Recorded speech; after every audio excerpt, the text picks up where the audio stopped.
Karena di era sebelumnya belum muncul sosiologi. Era industri lah yang melahirkan sosiologi. Jadi interaksi pun berlangsung secara dinamis. Ya, selalu dinamik ya, bukan statik ya. Dinamik itu selalu bergerak. Tadi sudah saya sebutkan, satu hari itu kadang kalau kita offline, itu kita bisa bertemu sekian setting sosial yang berbeda-beda. Pagi di tempat nasi uduk kita interaksi. Siang sedikit kita di tukang gorengan interaksi. Siang lagi kita di warung Tegal interaksi. Makan semua ya tiga-tiganya. Enak ya. Lapar gitu kan ya. Sore dikit kita di warung bakso misalnya, interaksi atau bakso keliling kita stop, kita beli interaksi, nggak mungkin tidak. Kalau tidak interaksi itu nanti tidak akan ada piring yang diisi oleh bakso atau mangkok yang diisi oleh bakso. Bayangkan kalau misalnya, coba aja nanti kalau kalian stop bakso, kemudian Anda diam mematung di samping bakso. Apa enggak bingung tuh apa baksonya gitu ya.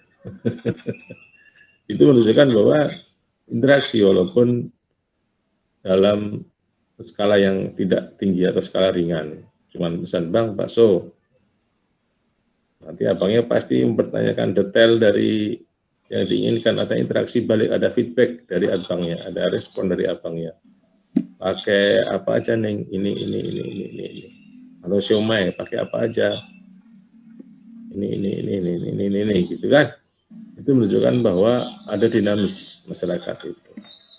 Ya karena di setting sedemikian rupa. Beda kalau Anda kemudian datang ke mall, sekarang itu bahkan kalau saya interaksi dengan orang ya di mall itu, interaksinya dengan simbol semua. Nah, simbol itu artinya Anda tidak perlu bertanya secara langsung kepada para penjaganya itu. Masya Allah.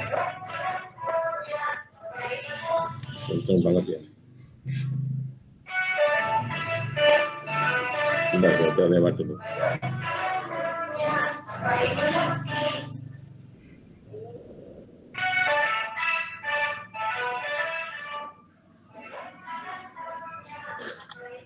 Saya kasihan sama Abang Roti ya.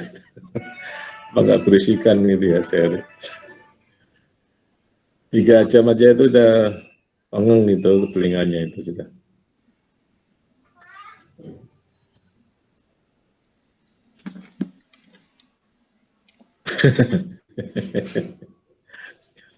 Baru tahu saya itu kenceng banget itu.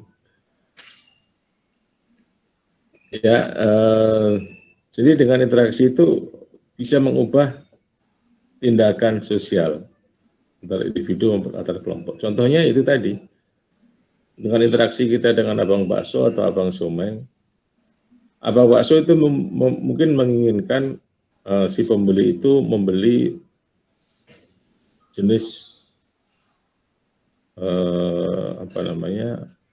jenis makanan yang dia jajakan. Kan ada somai itu bukan hanya somai toh, lalu ada ininya misalnya, ada sayur apa yang pahit itu, pare ya, ada parenya, terus ada apa lagi, ada kentangnya, ada telurnya.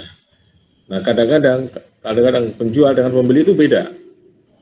Penjual maunya ya semuanya dibeli gitu, tapi pembeli maunya nggak mau pare, Bang nggak suka pare, pahit, misalnya gitu ya. Bang nggak suka terus saya pakai ini aja tahunya misalnya. Tapi ada juga yang nggak suka tahu misalnya. Nah, kalau maunya pembeli, penjual pasti semuanya diratain gitu ya, biar nanti habisnya bersamaan. Nah, tapi karena ada interaksi, keinginannya si penjual dengan si pembeli itu kan semula nggak nyambung ya. Semula tidak sesuai dengan ekspektasi masing-masing. Maka dengan interaksi itu kemudian disatukan. Nah, ketika terjadi interaksi itulah kemudian terjadi perubahan tindakan. Sekuensnya, ada sekuensnya. Tindakan sosial kemudian itu muncul. Nah, jadilah sepiring somai yang sudah dikasih bumbu. Nah, ketika itu berarti sudah ada deal, ada kesepakatan bahwa somai itu adalah keinginan dari pembeli. Ya penjual ya harus merelakan diri untuk tidak berlaku konsepnya gitu ya. Karena apalagi penentuan jenis-jenis siomay itu adalah otoritas dari pembeli. Tiba-tiba beli, udah neng dimanja gitu, abangnya sibuk sendiri gitu, dia ambil ini, nih sudah selesai. Oh, saya kan pesannya bukan ini, nggak bisa, nih harus makan ini. Itu namanya tidak mengubah sekuens ya. Nanti masa gara-gara siomay lalu kalian komplain kan, ya gitu ya. Itu menarik kalau dipelajari sebenarnya.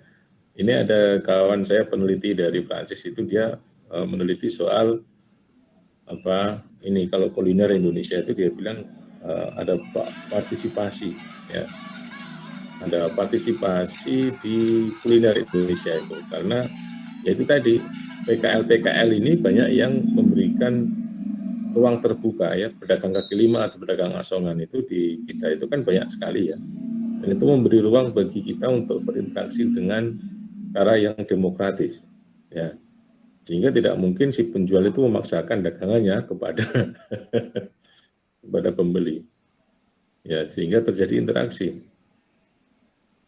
Ya macam kita beli nasi goreng ya, nasi goreng itu kan juga interaksi semua itu, karena abangnya itu tidak bisa memaksa resepnya.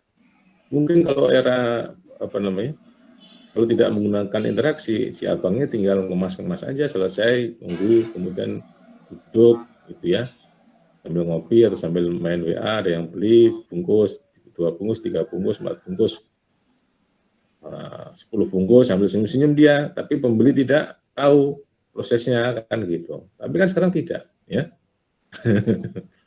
Sekarang hampir semuanya terbuka ya. Kalau masuk warteg itu pun juga menyediakan sarana interaksi yang mengubah laju dari tindakan sosial kita. Kalau kalian mampir ke warteg kan akan ditanya, nasinya 1 apa setengah. Nah, 1 atau setengah itu kan berarti keputusan yang diduga, ditawarkan gitu. Jadi di situ ada interaksi. Basicnya ada 2, jadi social contact. Ini seperti di bahasanya Gilin and Gilin ya, social contact is the first phase of interaction. Jadi harus ada kontak sosial. Ini harus top dulu abangnya, abang baksonya atau bang siomay. Nggak mungkin kalian atau kita langsung diam aja gitu di pinggir jalan itu tanpa ada kontak sosial. Dalam hati coba ini, ya, udah gua di pinggir jalan aja lah, pasti nanti abang siomaynya berhenti. Siapa tahu kan, siapa kita gitu kan, ya.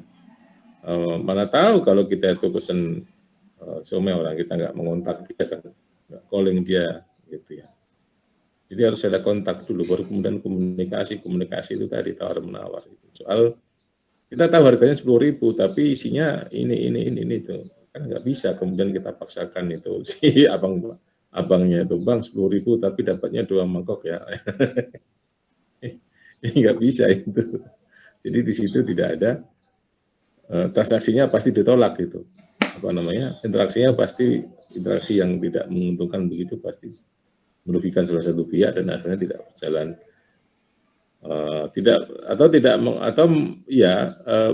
tidak mengubah, malah justru memperburuk laju tindakan sosial gitu. Akhirnya abangnya lari karena Anda ditekan. Anda memaksa untuk dapat 2 piring dari harga 10.000 kan. Abangnya lari itu. Ya, gitu. Canda aja ya.